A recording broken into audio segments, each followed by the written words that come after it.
One of our subscribers asked, could you do a video on shadows? Where to apply shadows, that is water, flowers, or other objects. Well, this one might surprise you.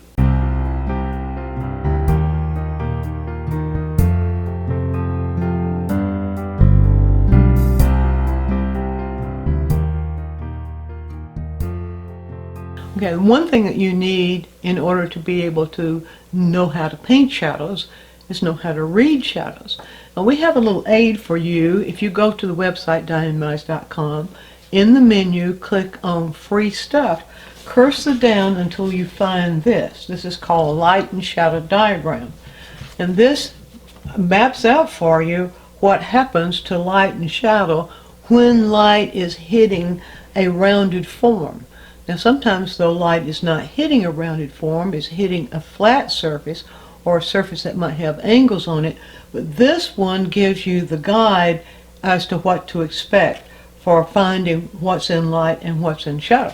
And this is free, so you might go ahead and find that. Now, the next thing that you need is to know what to expect in shadows. One thing that you can expect is that a shadow is going to move in a direction away from the local color. Now what I mean by that, look at this photograph. Obviously the local color is yellow-orange, but the shadow is not yellow-orange. The shadow is another color. In order to be able to find that color, think about what's happening on the color wheel. The color wheel will guide you into it if you learn how to use the color wheel. So what happens in all colors, when the light hits the color, at the place where the light is sort of medium, not quite direct, but moving just a little bit away from direct light, is where you're going to find the local color. Now when you find the local color, to find the shadow, that local color is going to move towards its complement. Now what that means is that in some cases it will move to the color next to it, or maybe to the color about 2 degrees from it on the wheel, and eventually it will contain something of its complement. Now, I want to show you now how you can do that. I'm just going to use one color, but remember the principle I just talked about. And you can take any color and experiment with it and come up with a shadow that looks like the shadow. Now there was a question on one of our quick tips that said, why can't you just use black or gray for shadows? Well, you can, but it won't really read as shadow. It will only read as shadow when you adjust the color. So what I'm going to do here is guide you through a little process for coming up with a shadow color, and also for what happens in various degrees of shadow. So we start with the local color, and we can read the local color here as yellow-orange. The yellow-orange on my palette is cadmium yellow deep. And so I'm going to pull some yellow-orange right here on the palette and let you watch me change that. I'm going to put enough out so that we can actually have enough color to work with. Now, what did I say? I said that it's going to move towards its complement. On yellow-orange, I had that turned wrong. Yellow-orange, the complement is blue-violet. So the yellow-orange then is what's going to happen as it moves into shadow, that color, as it moves into shadow, it's going to begin to pick up more and more of these colors in some degree or another until it gets to blue-violet.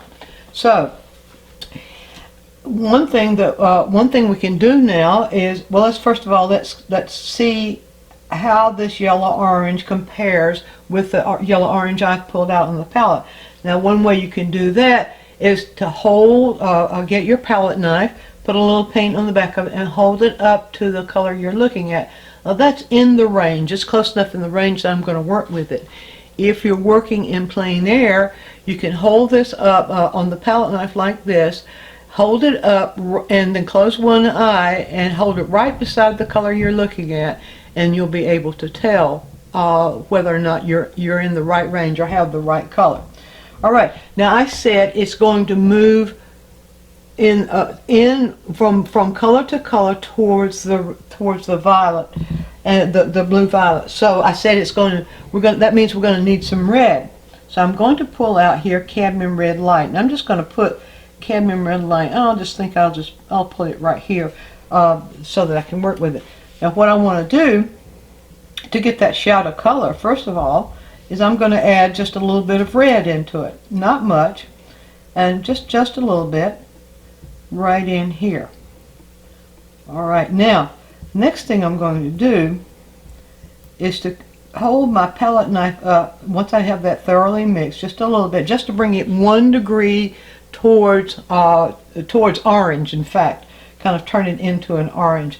Now I'm going to hold my palette knife up and see if I'm seeing any of that. Now I'm beginning to feel a hint of that right here in that shadow. Now what I'm going to do is to go for a purple. Now I've got the red here. I'm going to use the dioxazine purple, and this is this color right here. Now I'm going to put it right here. The dioxazine purple is, well, let's see how it mixes before we talk about what kind of purple it is. So what I'll do then, in this little area of orange, I'm going to bring just a little bit of the dioxazine purple. And because it's such a dark color, it's going to turn it dark, and we want it to turn it darker because this is darker in value than the orange itself. So I'm going to just put some dioxazine purple right beside this and gradually pull a little bit of that in. Remember, I put the red in there first. And now I keep an eye on that. Don't just plop the color in there and stir it and then look at it, but keep an eye on it. And so I'm going to keep an eye on this and see, is it mixing? As I mix it, is it looking more and more like that color in shadow? Now here's how I can tell that. I'll just hold my palette knife up, and you see it feels a little bit brown. It feels a little bit more like this leaf, this deader leaf over here. So that tells me it needs more red. So how do I know that? Because I know that it has to go through red before it gets to purple. So that means I'll add a little bit more red. Now you just take that process if you're mixing any other color, and if it turns brown or if it turns gray on you, then go back and mix a color that's in between the complement and the local color. So that's the principle we're working with. So I'm adding a little bit more red into this. Now watch what happens here. When we add that red in, look, it's almost right on the button.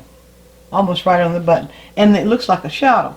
Now I'm going to do a little something here, just a little bit of a demonstration for you. I'm not going to try to paint the whole thing and make it look like a leaf, but I want to do just a little bit of a demonstration for you to show how that works.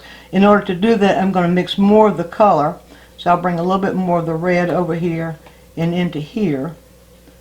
And just so I'm sure I have enough color. Because once you get a color mixed, or once you come up with the right color, then you'll need enough to be able to do the painting. And so let's see if we've got it now. You can actually mix this amount when you do your experiment. That looks pretty good right there. That's right.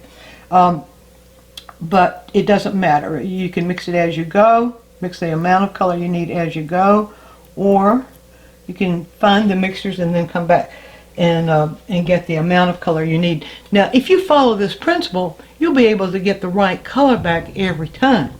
That's a good thing to know. Okay, let's see here. I'm going to take a little bit of this. Now what I'm going to do here is I'm just going to get a little bit of the shape of this leaf here, where the leaf is turning up. Let's just get a little bit of the shape of that right here.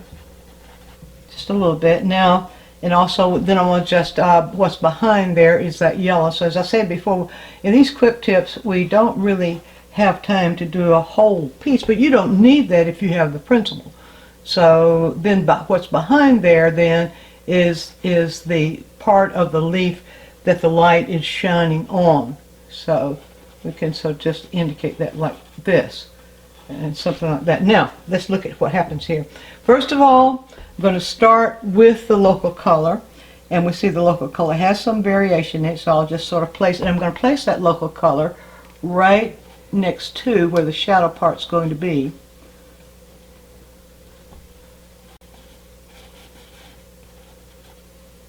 And I see the local color does have some variation in it because having those crinkles, those little crinkles are sort of falling into shadow too.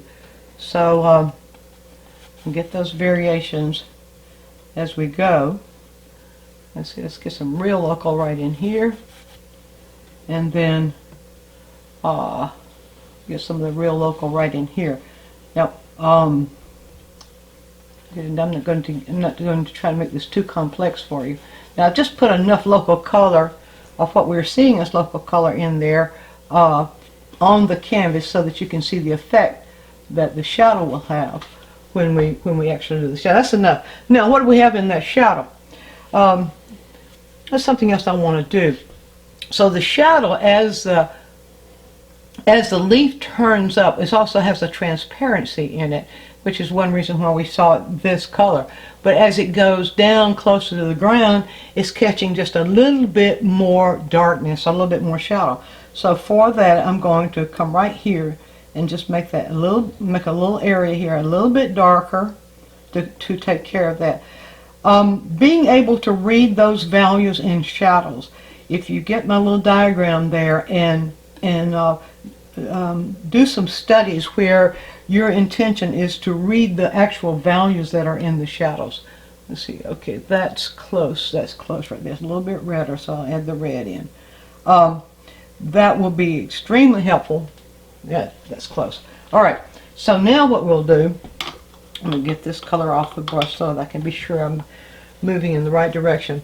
Now what I'll do here is to go into the color that I discovered as the shadow color, and I'll place it right next to that local color. Right in here. Just place it right in there and pull it in the direction that I see the leaf moving. That's a brush stroke thing, where when you're shaping something like a flower or a leaf or anything that connects to a stem, it's a good idea just for the brush stroke part. That's not shadow, but that's a freebie, something you didn't ask for. It's a good idea to pull the brush stroke in the direction of where it's connecting. All right, so that's not quite wet enough there, and I'll give it a couple more strokes than I really want to. And same thing right here. And that one kind of peters out a little bit as it goes out to here. Now we'll go into the darker portion right here. And right in here is where it gets darker, so we'll just flip that up. Put just a little bit more of that dark in it. Just a little bit more. Get a little bit of red, because see, there's a little more red in it. And so we'll put that right down here, like that. Flip that up, like that. Let it blend upward. Let that blend upward. Move just a little bit more towards that shadow area. Let that blend. Flip that towards the edge. Let that blend up. And I believe we might have it there. So you can see now. You can see the effect. Let's do just a little bit of something here. A little bit of something I see. Once you get something like this blocked in, then you can begin to see some variations in it, where you might put a little bit of scumble here. There we go, like that. This is a little bit of scumble of the local color caused by that light coming through there. And now you can see that by using that color, by using the principle of how color behaves as it moves from light into shadow, using the principle plus your observation. You should never try to do anything by formula, but using the principle plus the observation, then you should be able to interpret any shadow you see. Now that includes on flowers, on grass. It doesn't matter what the image is. First, learn to read the shadow, where the shadow is. Then, following the principle I just taught you, learn to read the color or the hue of the shadow as it changes from not in shadow to shadow. And there's your quick tip. Hope you enjoyed this quick tip. If you have questions or a suggestion for a quick tip, leave us a comment right down here in the YouTube comment box. And take a trip over to DianneMize.com and look at all the things we have there for you, including full-length video tutorials. And while you're there, sign up for our newsletter so you'll always be informed of our latest adventures. Thanks for watching.